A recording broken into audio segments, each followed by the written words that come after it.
अगर किसी को कुछ अच्छे नाम अपने पोर्टफोलियो में जोड़ने हो तो फिर उस लिस्ट की शुरुआत कहाँ से करें?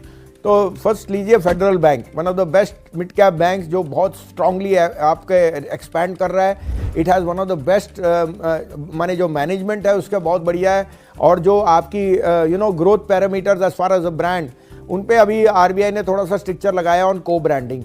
वो क्रेडिट कार्ड उनका 1.5% बिजनेस है। उनकी जो बाकी बिजनेस आप निम पे लिए FY25 तो it trades at 0.9 time price to book. मुझे लगता है 145 पे Federal Bank is a must have.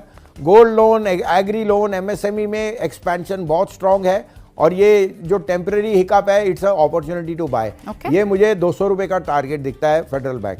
दूसरा होएगा हिंदुस्तान कॉपर। मैंने पहले भी लोगों को कहा कि 35, 40, 50 में उस समय आइडेंटिफाई नहीं होता था कि कॉपर प्राइसेस आज 3 ईयर हाई पे हैं। इंडिया में एक ही कंपनी है जिसके पास कॉपर कैथोड है और कॉपर माइंस है, वो है हिंदुस्तान कॉपर। प्लस अगर कॉपर आज 3 ईयर हाई पे है तो इसकी प्रॉफिटेबिलिटी आने वाले क्वार्टर में कितनी हाई होगी, क्योंकि अंडरलाइंग एसेट एक ही है। हिंदुस्तान कॉपर मेरे लिए तो 400 रुपए का स्टॉक है। तीसरा है रैमको सीमेंट। देखिए 2 time price to book. The oldest company in जो साउथ में थी वॉज मद्रास सीमेंट, जो अर्स्टवाइल रैमको है। और जिस तरह से साउथ में एक्सपेंशन हो रही है, आपकी जो building, roadways, infrastructure, cement prices are bound to go up. Ramco के पास वहाँ सबसे ज़्यादा मार्केट शेयर है। मैं अभी बेंगलोर गया और प्रियंका जी वहाँ सिर्फ मेरे को रैमको ही दिखा। दूसरा पेटकोक प्राइसेस घट गई, आज डीजल प्राइस घट गई। एक और पॉजिटिव है रैमको आपको मेरे को वापस 1000 प्लस दिखता है ओवर द नेक्स्ट 6 मंथ। पांचवा है ABSL AMC। ये आर्ग्यूबली 5th लार्जेस्ट AMC है, और मैं आपको कहता हूं कि AMC ब्रोकर्स, एक्सचेंज और डिपॉजिटरी, ये बिजनेस तो अगले 20 साल तक चलना ही चलना है। AMC is a must have. अब आप HDFC AMC लीजिए, वो काफ़ी वैल्यूएशन महंगा है। ABSL AMC बहुत रीजनेबल वैल्यूएशन पे है, और जो उसकी प्रॉफिटेबिलिटी है वो गेन कर रही है क्योंकि उनके नए प्रोडक्ट पोर्टफोलियो बहुत और बड़े ट्रिगर्स जो है, जो penetration in Tier 2, Tier 3 cities, वो तो एक बड़े ट्रिगर। करेक्ट। और आपको पता है SIP is a irreversible process. 5th होएगा आपके लिए इंडिया बुल रियल इस्टेट।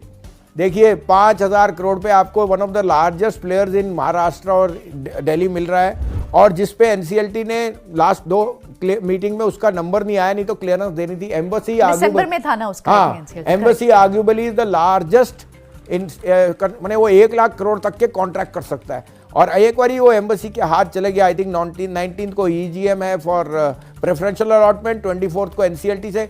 ये शेयर का भाव मुझे 1 साल में 200 रुपए का दिखता है। ये 5 नाम हैं आपके जो आप में।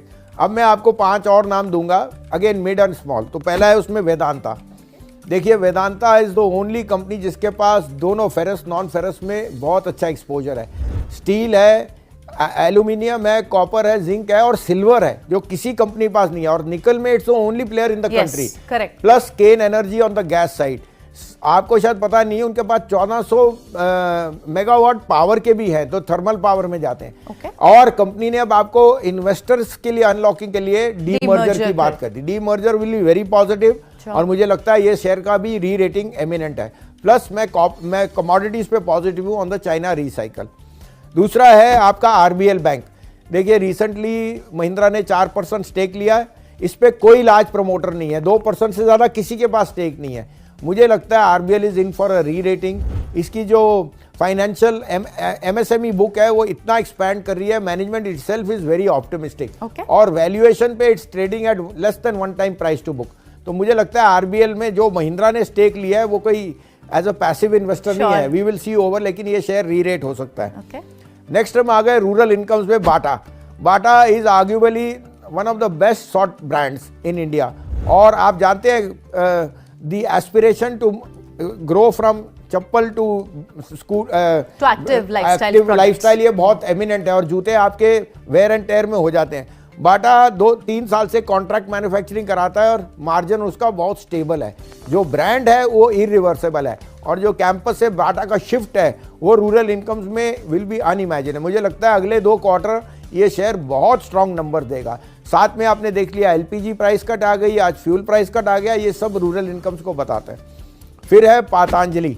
देखिए पातंजलि मुझे फेवरेट शेयर लग रहा है इस समय, क्योंकि जिस तरह से उसने फूड में रुचि फूड्स का डाइवर्जन करके एक्विजिशन करके आपको फूड्स, आपको जो प्रोडक्ट है जो लीवर के पोर्टफोलियो में है वो पतंजलि के पास है। Right. और एज अ ब्रांड जितनी फास्ट वो एक्सपेंशन कर रहा है शायद ही कोई कर रहा है। और अभी तो आपने देखे उसमें कई बड़े इन्वेस्टर्स भी आए हैं। तो Patanjali again on rural theme is a must have in your portfolio. फिर लास्ट में आपको आएगा धनलक्ष्मी बैंक। देखिए 1000 करोड़ से कम आपको इतनी बड़ी फ्रेंचाइज मिल रही है जिसमें 2% से ज्यादा स्टेक किसी पे नहीं है। केरला का जितना एनआरआई मनी है वो यहाँ पे आता है। कासा रेशियो स्ट्रॉन्गेस्ट है और उनके जो लायबिलिटी फ्रेंचाइज है वो बड़ी फास्ट ग्रो कर रही है। मुझको ये शेयर डबल भी हो जाए तो कोई आश्चर्य नहीं है। प्लस 2% स्टेक ना होने का मतलब है कि ज़्यादा के कोई भी एक्विजिशन टारगेट आज बैंकिंग में ये हो सकता है। इसके अलावा आप कहेंगे तो मैं एक आध और नाम दे देता हूँ। अशोक लीलैंड मुझे बहुत पसंद है, ऑटो सेक्टर से है और उसमें 53% बस मार्केट का शेयर है, थर्ड लार्जेस्ट बस मेकर इन द वर्ल्ड। और ईवीज और सीवीज में Ashok Leyland is gathering more and more traction. तो पैन इंडिया ट्रांसपोर्टेशन में बेस्ट ऑटो नेम होगा अशोक लीलैंड।